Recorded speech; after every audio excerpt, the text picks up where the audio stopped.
Hello everyone, welcome to mini log. ఈరోజు what I eat in a day చేద్దాం అనుకుంటున్నా. Morning అయితే first పూజ complete అయిపోయింది. నా డే అనేది ఒక మంచి టీతో స్టార్ట్ అవుతుంది. టీ అయితే మాత్రం మ్యాండేటరీ. అసలు ఇద్దరు పిల్లలు మెయింటైన్ చేయాలంటే టీ ఉండాలని నేనైతే అనుకుంటున్నాను. సమ్ టైమ్స్ 2 టైమ్స్ కూడా తాగుతాను. మార్నింగ్ టిఫిన్కి పెసరట్టు చేసా.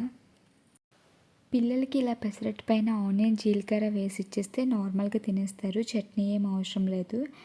మేమైతే ఇంకా పికిల్స్తో తినేస్తాము. ఈరోజు చట్నీ ఏం చేయలేదు, పూజ అవ్వడం వల్ల ఇంకా చట్నీ చేసేంత టైం లేదు.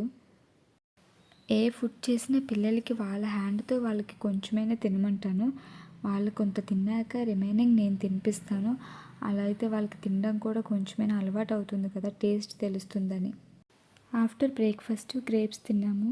సీడ్లెస్ గ్రేప్స్ పిల్లలు చాలా ఇష్టంగా తింటారు. ఆఫ్టర్నూన్ లంచ్కి pulihora, aloo fry, mushroom masala, tomato rasam చేశాను. పిల్లలకి సపరేట్గా మష్రూమ్ డీప్ ఫ్రై చేశాను. అది గీ వేసి కొంచెం మష్రూమ్ వేసి పెప్పర్ అండ్ సాల్ట్ వేసి ఫ్రై చేసుకుంటే సరిపోతుంది, ఏమి ఇంకా యాడ్ చేయకుండా. మసాలా కర్రీస్ అంటే వాళ్ళు ఇంకా తినలేరు కదా, స్పైసీ ఉంటుందని వాళ్ళకి సపరేట్గా ఇలా ఫ్రైలా చేశాను. అలా ఫింగర్ ఫుడ్లా చేస్తే రైస్ తినకపోయినా కర్రీ ఒక్కటి తిన్నా సరిపోతుంది కదా. నేను ఎక్కువ వైట్ రైస్కి ఇంపార్టెన్స్ ఇవ్వను, కర్రీస్ ఎక్కువ తింటే చాలు. ఈవినింగ్ స్నాక్స్కి అయితే dry fruit juice with dragon fruit తిన్నాము.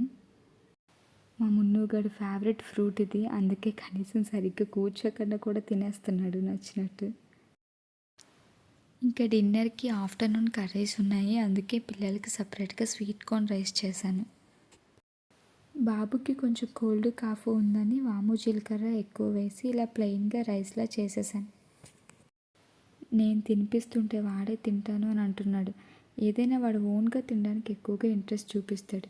ఇక్కడ డ్రాప్స్ కూడా నేను వేస్తుంటే వద్దు, వాడి చేతికి ఇచ్చేయమంటున్నాడు, వాడే వేసుకుంటున్నాడు. That's all today log. Thank you for watching. Always keep smile.